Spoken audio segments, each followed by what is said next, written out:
This is a Squiz Kids podcast.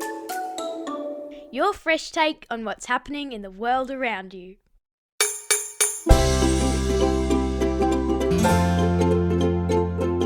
They started out as a way to scare mountain men. They cost Disney $50 million a year to put on, but if you live in the Northern Territory, you can set them off yourself. This is your Squiz Kids Shortcut to Fireworks, the podcast where we dive into the who, what, when, where, why and how of the big news stories. I'm Amanda Bauer. And I'm Bryce Corbett. Bryce, the year is almost over, and you know what that means? Me struggling to stay awake until midnight so I can watch the New Year's Eve fireworks. Oh, yes. Today, we'll take you through how fireworks work, where you can see some of the biggest and best fireworks in the world, and why Cracker Night is controversial. Listen carefully, there's a squiz at the end. How? Bryce, the very first fireworks were invented by accident way back in around 200 BC. Chinese scholars actually used to write on green bamboo stalks and then they'd lay them on warm coals to dry. Right. But if they left them on the fire too long,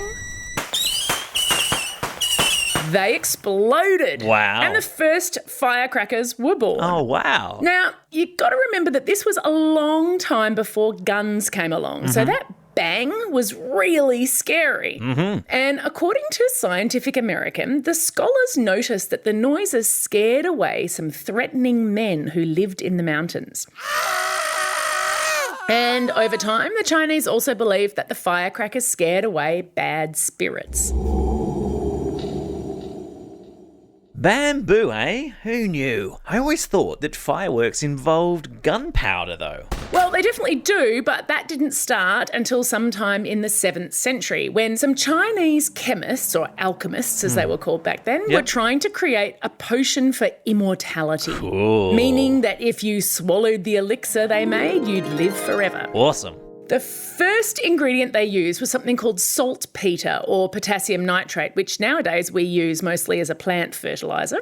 Ingredient number 2 was charcoal, which does not sound very delicious to drink. No, not pleasant at all. And ingredient number 3 was sulphur, a tasteless, brittle, yellow-coloured chemical that we now know is one of the most reactive elements on the periodic table, meaning that if you combine sulphur with other chemicals, a reaction is likely to happen. So, Bryce, in terms of the actual chemistry... Oh, yeah, I love chemistry. Gunpowder is really pretty cool. So individually, potassium nitrate or saltpeter and sulphur and charcoal all burn really well, but each of them has its own strength. Okay. So sulphur ignites at a very low temperature. So think about matchsticks, which are made with sulphur, and you only need a small spark for them to burn.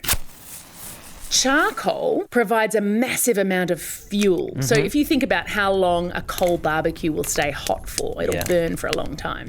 And when potassium nitrate or saltpeter is burned, it releases oxygen, which means the fire will keep burning faster and faster because fire is fed by oxygen. So if you add them all together, you get a fast, powerful fire, which only takes a spark to ignite, and kaboom!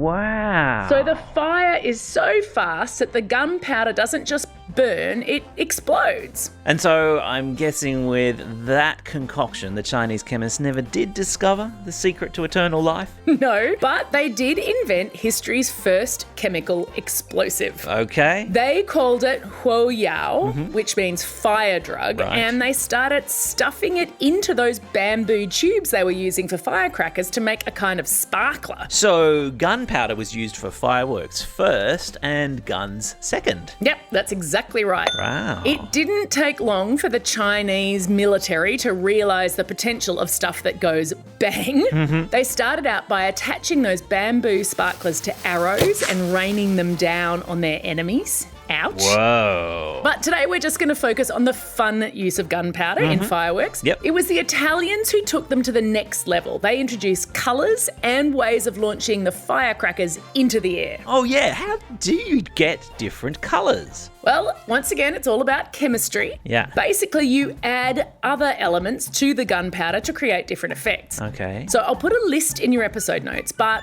barium produces green, copper produces blue, strontium for red, Strontium. and something called zirconium burns super brightly and is used in those amazing waterfall fireworks. Oh, yeah. I look forward every New Year's Eve to watching those waterfalls come off the Sydney Harbour Bridge and elsewhere around Australia. Now, but where in the world can you see the most impressive fireworks displays, Amanda? Where? Bryce, China still makes about 90% of the world's fireworks. Wow. So not surprisingly, they're pretty good at putting on a fireworks show. Sure. I've put a link in your episode notes to an anniversary celebration from Beijing that is pretty spectacular.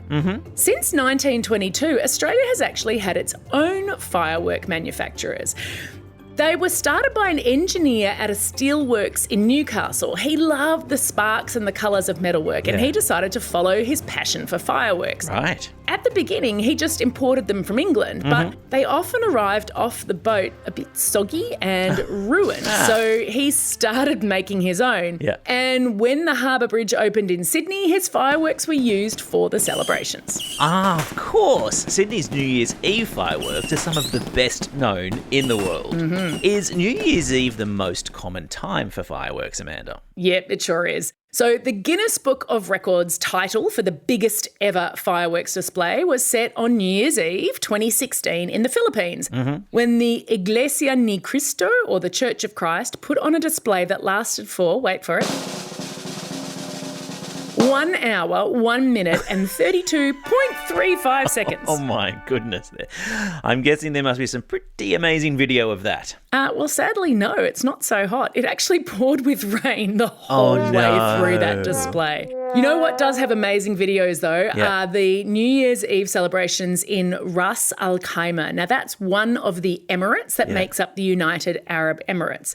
Ras Al Khaimah holds multiple world records for fireworks, including one for the longest waterfall, which spread out for more than 3.7 kilometres along the waterfront. Wow. And the tallest tower of fireworks that reached more than 1 kilometre high up into the air. Wow. But Bryce, I want you to guess, who do you think spends the most money on fireworks every year? All right, do you want a clue? Yeah, give me a clue. All right, its slogan is that it's the happiest place on earth. Ah, that would be our office.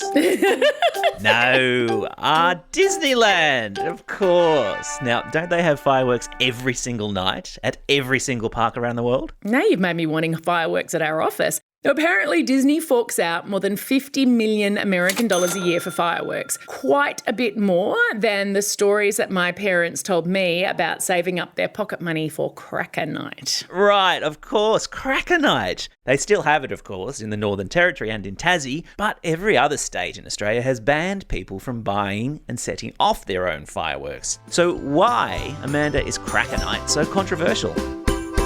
Why? For any Aussie kid in the 1950s, 60s and 70s, Cracker Night was about as exciting as your birthday and Christmas. Yeah. For one day only in Australia, people were allowed to buy and then set off their own fireworks, which, as you can imagine, was extremely fun, but also pretty dangerous. Yeah, no, that's true. That's true. By the late 1980s, Cracker Night was banned by every state and territory other than Tasmania and the Northern Territory in an attempt to eliminate accidents, injuries, and destruction of property.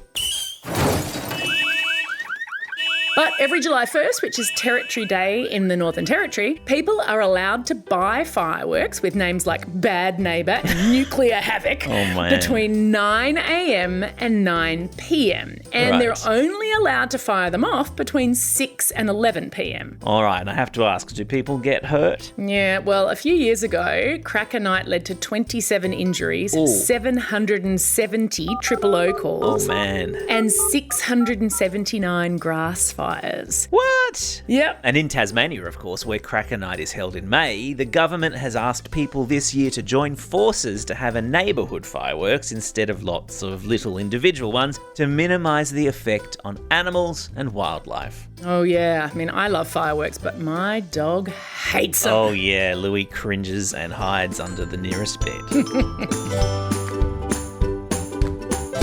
Time for the quiz. This is the part of the podcast where you get to test how well you've been listening.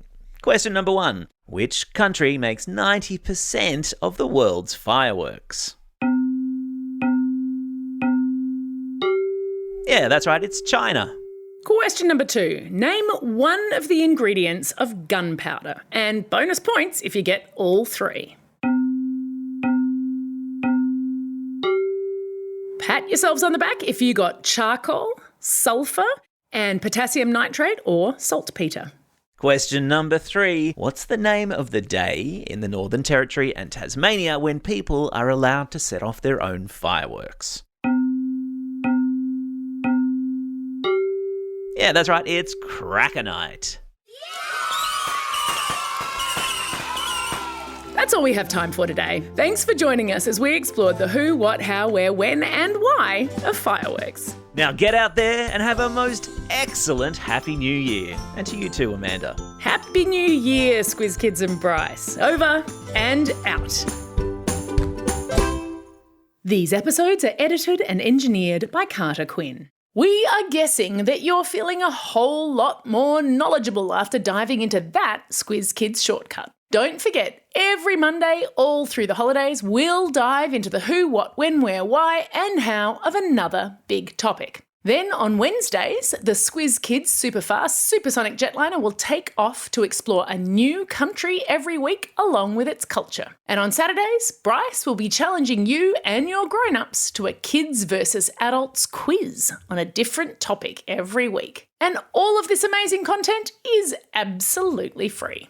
It's our little gift to you this festive season. And if you just can't get enough, don't forget about Newshounds, our brand new media literacy program for primary school kids. Your chance to join Squizzy the Newshound as he sniffs out the truth on the internet. If you're keen to know more, head to www.squizkids.com.au. And of course, if this is the first time you've come across us, Squiz Kids Today is a free daily news podcast during the school term, a kid-friendly take on the big news headlines, and we're available wherever you get your podcasts or on our website, squizkids.com.au.